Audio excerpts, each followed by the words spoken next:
Every trader dreams of catching the big move. But the ones who survive long enough to witness it, they don't rely on dreams. They rely on position sizing. This is the real science behind professional risk management. It's what separates the disciplined trader from the gambler. It's what Jesse Livermore called the silent power behind every great campaign. Anyone can enter a trade. Few know how much to risk, and fewer still know how to build a position properly. This is the heart of professional speculation, and it begins with one rule, the 10% rule for capital preservation. Livermore's golden rule was simple. Never risk more than 10% of your capital on any one idea. Not 10% in a single trade, 10% for the entire campaign. That means every entry, every pyramid, every test, altogether, never exceed that boundary. Because when you lose 10%, you're still alive to fight again. But when you lose 50, you spend the next 6 months trying to crawl back to zero. The purpose of trading isn't to impress the market, it's to preserve the ability to trade tomorrow. Capital preservation is the first form of mastery. That's why the best traders think in risk units, not dollars. They measure their exposure, not their excitement. The art of the initial probe. Livermore never entered with a full position. He called his first entry a probe, a small test, a question to the market. He would place a light order to see if the trend responded favorably. If the market confirmed his reading, only then would he increase his size. If it failed, the loss was small. The lesson, priceless. Most traders try to convince the market. Livermore preferred to let the market convince him. That's the art of the probe, an act of humility wrapped in precision. The probe and pyramid strategy explained. Once the initial probe showed promise, Livermore began to pyramid. That means adding to a winning position, not all at once but gradually, as the market proved his idea correct. The key was confirmation, not conviction. You don't add because you believe you're right. You add because price confirms you are. And here's the structure. Each addition was smaller than the last.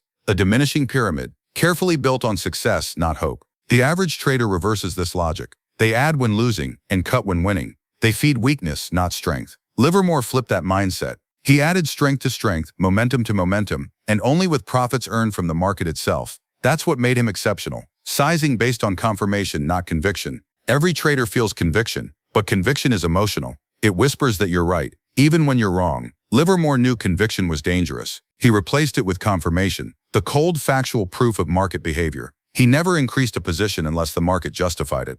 Each addition had to pay for itself, meaning he only risked profits from earlier entries, never his original stake. That's the essence of intelligent risk scaling. You build on strength, not on faith. The science of professional risk management. To Livermore, risk wasn't an emotion, it was a measurable cost. He treated every trade like a business expense. The question was never, will this work? It was always, how much am I willing to pay to find out? That mindset transformed trading from a guessing game into a controlled experiment.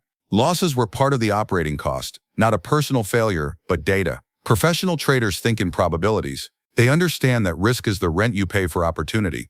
Why you should never go all in on a trade. The worst mistake a trader can make is to go all in, because all in means all out of control. It's born from ego, the desire to be right, fast, and big. But markets don't reward speed, they reward survival. Livermore warned, speculation is not a game for the mentally lazy.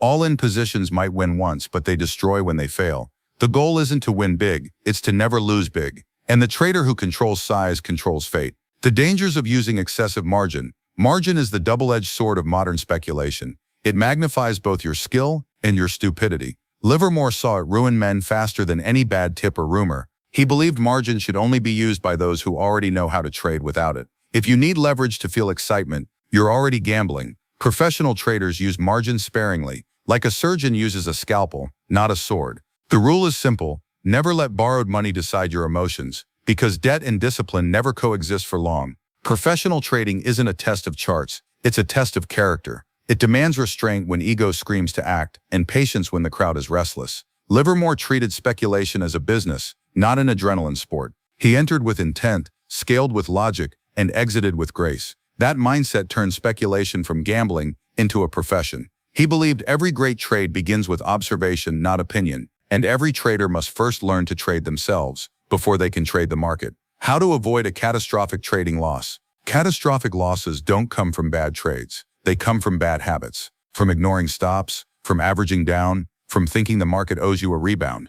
Livermore avoided ruin because he defined loss before entry. He accepted it, priced it in, and never argued with the tape. The professional doesn't fight reality, he adjusts to it. That's the mindset that keeps a trader in the game. Treating speculation as a business. Livermore ran his trading like a company. Every position was a project, every loss an expense, every profit a revenue stream. He planned, reviewed, and analyzed performance, just as a business owner would. This is how professionals approach speculation, with structure, records, and discipline.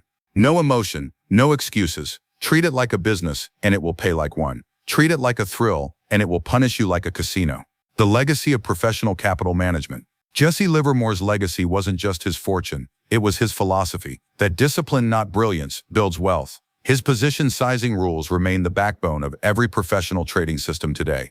He proved that the key to survival is not predicting the market, but managing yourself within it. Every great trader, every fund, every algorithm still echoes the same principle: risk small, build slow, confirm always. That's how professionals last decades while gamblers last seasons. So remember the lessons from this rule. Start small, probe with intention, add only when confirmed, preserve your capital above all else. Because position sizing isn't just math, it's psychology, discipline, and self-respect combined. When the next opportunity appears, don't ask how much you can make. Ask how much you're willing to risk to find out. That question, the one Livermore asked before every trade, is what keeps professionals in the game and pretenders out of it. If these lessons resonated with you and you want to understand how professionals truly manage risk, subscribe to Jesse Livermore Trading Insights.